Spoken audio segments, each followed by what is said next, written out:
Вазиристан дейт, ол кезде картада жоқ негізінде. Ол жаққа біз не үшін бармадық, білім алу үшін или там басқа не үшін бармадық. Әкесі соғысу үшін барды. Өкінемін. Барып бүкіл өмірімді өткізгенмін. Ақтөбелік ұстаздың өмірлік ұстанымын өзгерткен кім? Ол отбасы мен террорлық ұйымдардың құқайына неге шыдады? Жұмақты іздеген жерлестерімізді әлемнің қауіпті аймағына аттандырған зұлматты тамырынан балталап тастау мүмкін бе? Лабатты лаңкес қылған кім?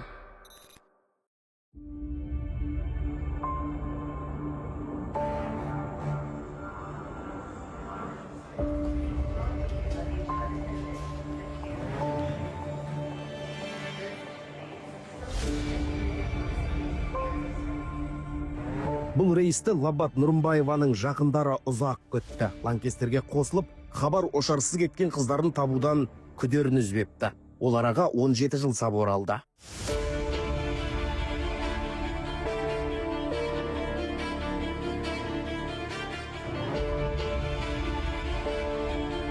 Он жеті жыл болмады. Бүкіл адамның бұл өмірі ғой целый.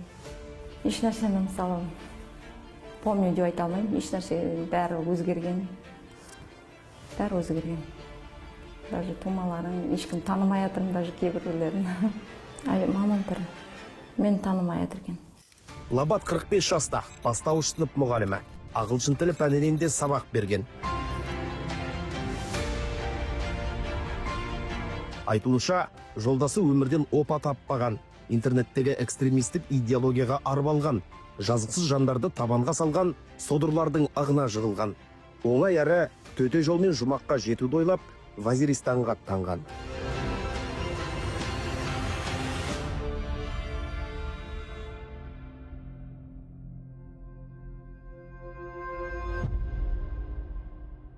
Жихад деген ояқта түсіне ғой, соғыс деп айтылады. Лабат жолдасын тоқтатпаған, керісінше қолдаған.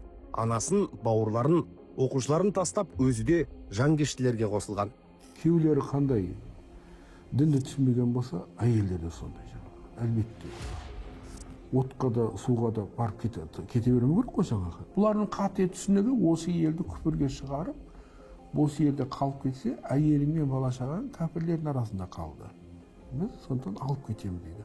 Бұны улайды, бірден болмайды. Бірінші не қылады? Тарихқа тиіседі. Күйеуім ата Жан болады, ол неден болатын, Шалқар қаласынан болатын. Оны мен есімде жоқ, кажется, оларды бір сол кезде сестра деп санағандар таныстырды. Вазиристан дейді, ол кезде ол картада жоқ, негізінде Пакистанға жатады. Әкесі барғысы келді, бірақ мені зорлаған жоқ, конечно. Мен өзім немнен келдім. Пуштондар бар еді, бірақ обычный халықпен емес, андай немен еді. Военныйлармен соқсатын еді сол жердегі. Бізде енді жамағат ақша бергеннен кейін, сол жамағаттың берген ақшасымен, несімен отырдық. Вазиристаннан кейін Ауғанстанға көштік. Ешқандай продукты жоқ, сондай кездер болды. Продукты келмеген кездер болды. Мысалы, ол жердегі нелер өте кедей тұратын еді, ана Вазиристаннан да кедей еді. Мен ешқаққа шықпайтын едім, шығуға болмайды ояқта. Әйелдерге в основном ішінде үйде отыру не істейді. Үйде отыру болып саналады, мысалы. Даже докторға даже көп бара алмайсың.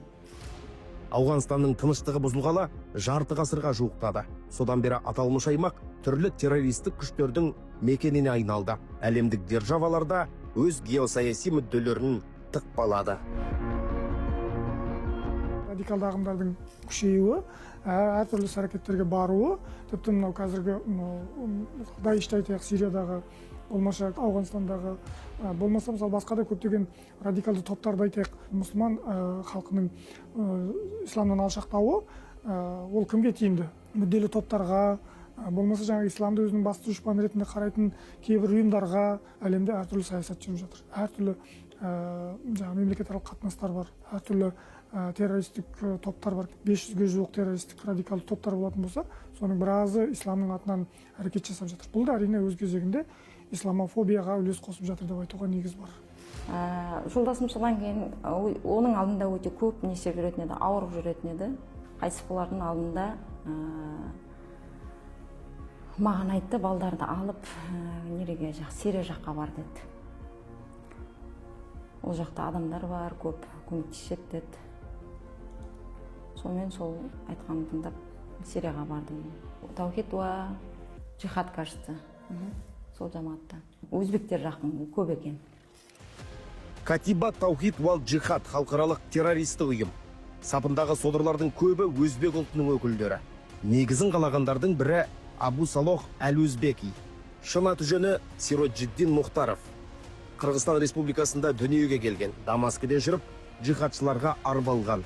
Ұйым идеологиясы жаһандық халифат құру, террорлық актіні ақтау үшін діни риториканы пайдаланады. Әлеуметтік медиа арқылы қаражат жинайды.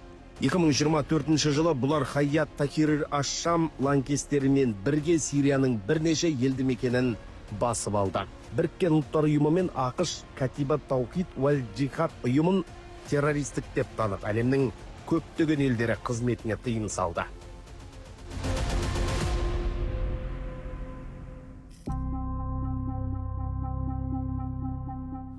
Ол жамааттың бір өзіндерінің несі, балдар неге баратын еді, медресеге баратын еді. Медреседе Құранды жаттатқызатын еді. Басқа тілді үйретпейтін білмеймін. Сосын балдар өскеннен кейін олар өздерінің несіне шақырды. Подготовка дейді, өздерінің нелеріне, дайындық нелеріне шақырды. Өлген адамдардың үшін орнына толтыру үшін өздерінің жихадтарына жібереді оған, өздерінің соғыстарына. Міне, террористік ұйымдардың шын бейнесі осы. Әр бала олар үшін тірі бомба, яғни бір жанкештіні екіншісімен алмастырады. Және бұл үздіксіз жүріп жатқан процесс. Постоянно жихад қылып тұрады екен, соғыс қылып тұрады екен. Ойымда шығып кету болды, бірақ қалай, қай жерге деп ойлайтын едім да. Ұлдар болғаннан кейін сол қорықтым да, бір жағынан олардың соғысына қатыстырғым келмейді. 20 жылға жуық өмірін террористік ұйымдардың жанында өткізген Лабат биыл елге жеткізілді. Діни оңалту шаралары Ихсан орталығының мамандарына жүктелді. Кезінде елін тастап, басқа елге кетіп, экстремистік, террористік күштердің қатарында болған азаматтар бейбіт өмірге оралып жатса, ол реабилитация дұрыс өтіп жататын болса, менің ойымша бұл тек қана Қазақстан үшін ғана емес, әлем үшін де пайдалы үрдіске айналады. Ол соғыстың дұрыс емес екенін түсіндім. Балдарың оқымайды, тем более. Вообще ешқандай тәрбие жоқ, ешқандай, білмеймін, сондай деп ойладым да. Әркім өзінің жағдайын ойлайды.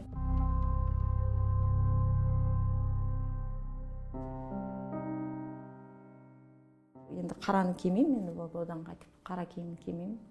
Одан деген туған жеріңді, тыныш жерде тұрған лучше. О, қай жерге барсаң да бәрібір өзіңнің неңді сағынып тұрады екенсің. Өзіңнің туған жеріңді сағынып тұрады екенсің. Қай жерге барсаң да бәрібір.